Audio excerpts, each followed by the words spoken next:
नवाज शरीफ ने तवील इंतजार के बाद वतन वापसी का सफर शुरू कर दिया। लंदन को अलविदा कह दिया। सऊदी अरब वो पहुंच गए हैं।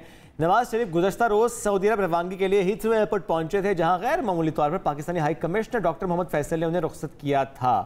नवाज शरीफ की लंदन में आखिरी मसरूफियात क्या रही, किस किस से मुलाकात रही और जो प्लान है क्या वाकई यही हतमी प्लान है या बीच में चेंज हो सकता है? तो चलें इसी हवाले से बात करते हैं। लंदन में मौजूद सीनियर सहाफ़ी नसीम सिद्दीकी साहब हमारे साथ मौजूद हैं। नसीम साहब, बहुत शुक्रिया ज्वाइन करने के लिए। अच्छा, ज़रा हालात व वाक़यात बताइएगा, रुखसती के क्या हालात थे वहाँ पर, कौन कौन रुखसत करने के लिए वहाँ पर मौजूद है? डॉक्टर फैसल की तो वहाँ पर प्रेजेंस है, लेकिन बाकी कितने लोग मौजूद थे? अस्सलाम वालेकुम and very good morning to you. Sabeen, बड़ा अच्छा सवाल आपने किया। आपने तो उनकी रुखसती करवा दी।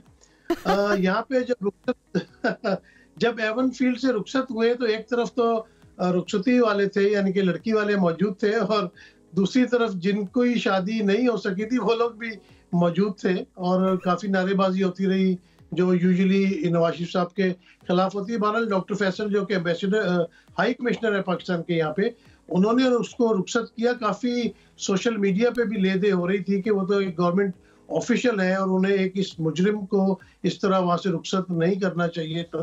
बहरहाल ये हुकूमत समझ सकती है। अभी पिछले दिनों नवाज शरीफ साहब ने जो लास्ट मुलाकात की थी वो हसन के ऑफिस में फ्राइडे वाले दिन की थी, और वहाँ उन साफियों से भी मिले थे जिनसे वो 4 साल तक बिल्कुल नहीं उन्होंने मुलाकात की थी। लेकिन उसके बाद उनकी कुछ लोगों से मुलाकातें जारी रही हैं, क्योंकि जिस तरह नैब के केसेस खुले हैं और उसके बाद की जो सूरत हाल पैदा हुई थी, तो नवाज शरीफ साहब को डाउट्स बहुत ज्यादा है कि जब वो पाकिस्तान पहुंचेंगे तो वहां पहुंच के, क्योंकि सूरत हाल पाकिस्तान में तो लम्हा बदलती रहती है, जिस तरह श्रीलंका और पाकिस्तान के मैच में बदलती रही, तो इस वजह से ही वो पहले आपने देखा था कि जब मुशर्रफ दौर था तो वो लंदन से फ्लाई करके सीधा पाकिस्तान पहुंचते थे। लेकिन इस दफा वो सऊदी अरब के दौरे पे गए हैं, वहां पे उम्रा की सादत तो वो हासिल करेंगे, लेकिन वो जाने से पहले श्योरिटीज लेना चाहते हैं, क्योंकि उनके ऊपर जो केसेस हैं वो बड़े संगीन नौयत के हैं और वो सजा याफ्ता भी हैं।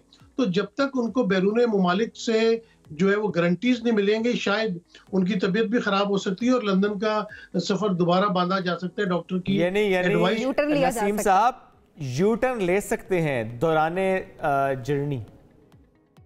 जी बिल्कुल बिल्कुल यू टर्न ले सकते हैं, क्योंकि मामलात अब मुशर्रफ दौर वाले नहीं है, क्योंकि एक तो सजा याफ्ता है मियां मोहम्मद नवाज शरीफ साहब, और दूसरे जिस तरह केसेस खुल गए और जो कल सुप्रीम कोर्ट का फैसला आया उसकी वजह से भी नवाज शरीफ के जो करीबी लोग मौजूद थे उन्होंने बताया कि वो काफ़ी ज़्यादा परेशान थे कि अगर वो इलेक्शन भी नहीं लड़ सकते और इलेक्शन का माहौल भी नहीं बन रहा। और आपको पता होगा कि जो प्रिंसिपल सेक्रेटरी है इस वक्त निगरान वज़ीर-ए-आज़म अनवारुल्लाह काकड़ साहब के तौकीर शाह, उनको भी तब्दील करने का अंदिया दे दिया गया है।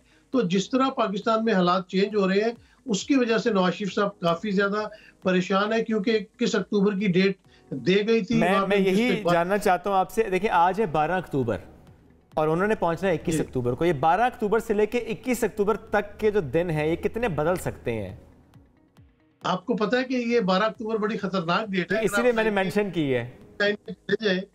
तो अभी बहुत दिन बाकी है। पाकिस्तान में तो मैंने कहा ना कि हालात T20 की तरह रोजाना तब्दील होते हैं, और जिस तरह ये लेटेस्ट फैसला आया है इसके बाद तो मेरे नवाज शरीफ साहब बहुत ज्यादा परेशान हो गए थे। तो बिल्कुल इस लेकिन नसीम साहब इसका तो इतलाक उन पर उस तरह से नहीं हो रहा, क्योंकि अभी इससे पहले हमने इरफान कादिर साहब से बात भी की, अली जफर साहब भी साथ मौजूद थे। तुम दोनों ने कहा कि उसको कोई फर्क नहीं पड़ता, क्योंकि इलेक्शन एक्ट में तरमीम के बाद तो नाअहली 5 साल है, 5 साल तकरीबन पूरे हो चुके हैं, तो कोई टेंशन नहीं है उनको। देखिए, वो सुप्रीम कोर्ट ने इनको नाअहल करार दिया था और सुप्रीम कोर्ट का वो ऑर्डर मौजूद है, और वहां पे सादिक और अमीन ना होने के नाते इनको जो है वो नाअहल करार दिया गया था, और उसकी नाअहली बरकरार रहती है। ये तो अब अगर असेंबली ने जिस तरह 5 साल मुद्दत कर दी है, वो डेफिनेटली जब आपके मामला दुरुस्त हो रहे होते हैं तो उस वक्त आप अपने मर्जी का रिटर्निंग ऑफिसर बिठा दें, आप अपनी मर्जी के जो है वो इलेक्शन कमीशन में लोग लगा के आप इनको जो इलेक्शन लड़ने की इजाजत दे दें। इलेक्शन लड़ते हैं, जीत भी जाते हैं, फिर कोर्ट में चले जाते हैं, वहां पे लंबा मसला हो जाएगा।